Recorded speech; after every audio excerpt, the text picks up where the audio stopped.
what's happening YouTube. It's No More Op 4. You know what it is. Out here today doing a little bit of everything. Got my partner in crime, Gemma.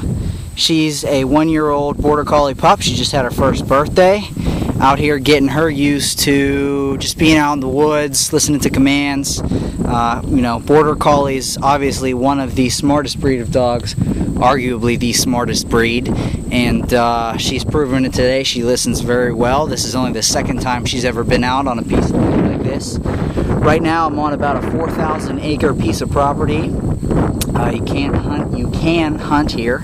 What I'm doing today, besides just getting her used to the outdoors, is I'm doing a little bit of scouting for whitetail. So we're going to keep our eye open for that and any sign we may see. Also going to be looking for a bivouac place. I've got a prospective campsite out here. Gemma! Come here! Good girl, Gemma. Good girl. Good girl. So we're looking for a prospective campsite. I've located on the GPS a spot that looks like it may be of some interest, and also going to be checking to see if a lake that is nearby this position is going to have any fish, so that we might be able to get ourselves a little shore lunch. So we recently had some rain here, so it's made tracks very impressionable on this little path we're walking on right now. Looks like there was also someone else walking their dog and someone on a horse here recently. But it's making tracking a little bit easier than usual. You can see that the deer are, in addition to everyone else, taking advantage of this old ATV trail. So this area seems to be a little bit more crowded with tracks than everywhere else, so I'm going to keep my eye on this and mark it on the GPS. I think there's a water source over that hill down there, so that could be the cause for that, but that's why it's good to have a GPS or a map. What you can do is, in my DeLorme, soon to be reviewed, I can mark with pins and I can label the pins. What I can then do is go home on my computer and get a look at the big picture, try to get a better idea of where they're bedding down, where they're feeding, where they're getting water, and what paths they're taking to get to those individual places, and try to come up with a plan for where it would be best to position my tree stand or my ground blind.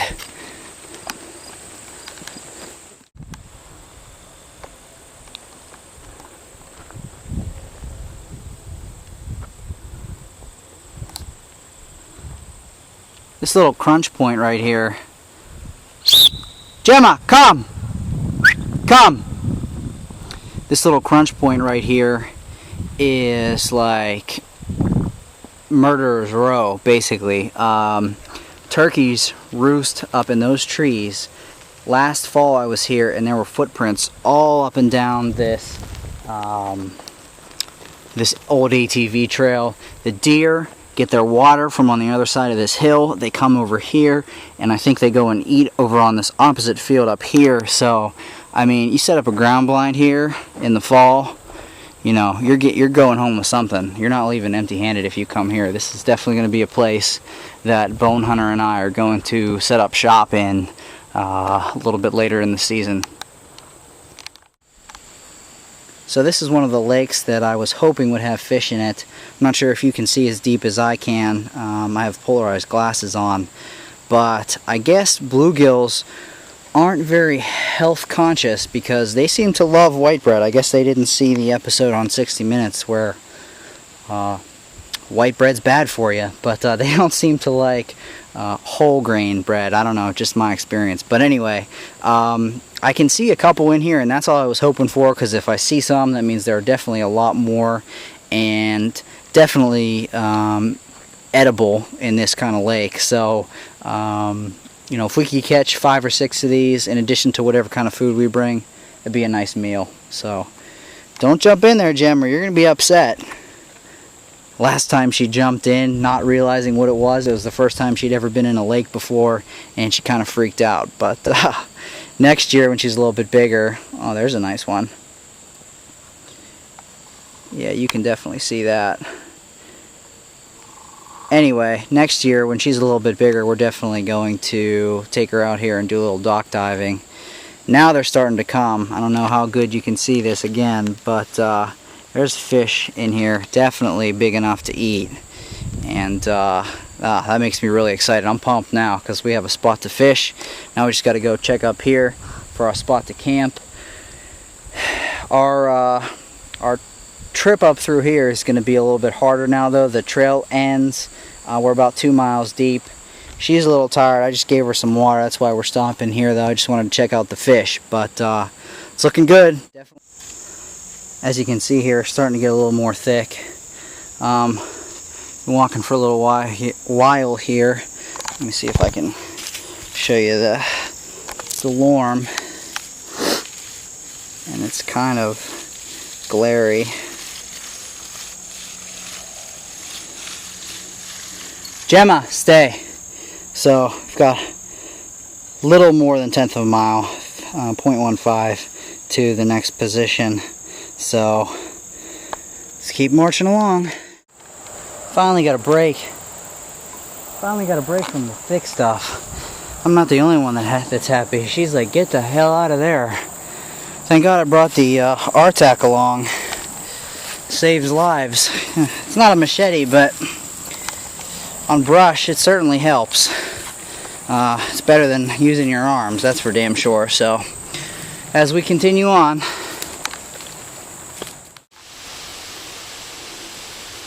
we are most certainly on a game trail right now. The point of ATV evidence has definitely ended, as have any other signs of any leashed or hoofed, as in horses, animals, not deer. They are probably the main contributors to this path, so we're definitely onto something good here. You can't get tired yet, bud. We're not even done. Okay, let's stop and get a drink, huh? You need a drink? Okay. And that's pretty fresh. That's a good sign. This is so isolated. This is probably a bedding area. Well, there's a good indication of a bedding area right there, I guess. We're close to the water source. It just keeps going from thick to thin, and she's tired. I'm starting to get tired, but let's keep trucking on here. We're close. We just got to work around so we can get to it without having to walk through and get all cut up like I am right now. Come on, Jim, let's go. Come on. Come on, buddy. It's one thing you don't see too often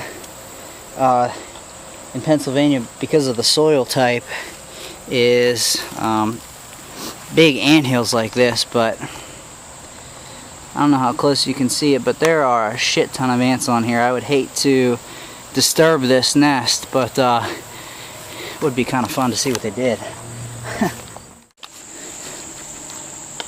Almost there, Jim. Come on, keep going.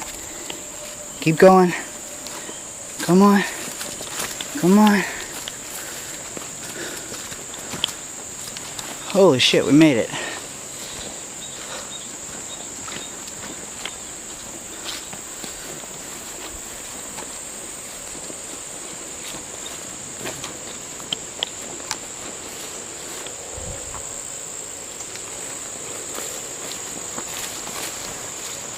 Game trail splits off here. Obviously the water is right here.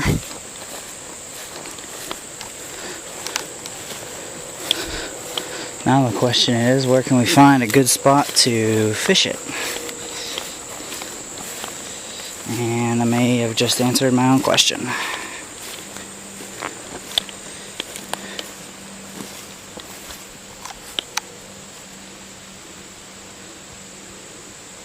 And question answered. There's three bluegill right there. We are fucking set, boys. Probably can't see it through the camera, but believe me when I say they're there. Let's come over here in a shaded spot and see if I can show you.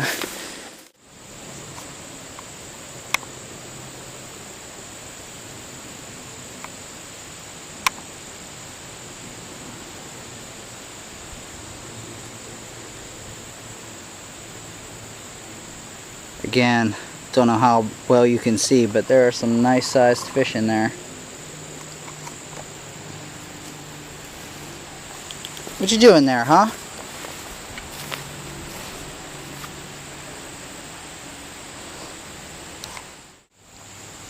So we accomplished all of our goals today. There are some monster fish in here. Those are not bluegill.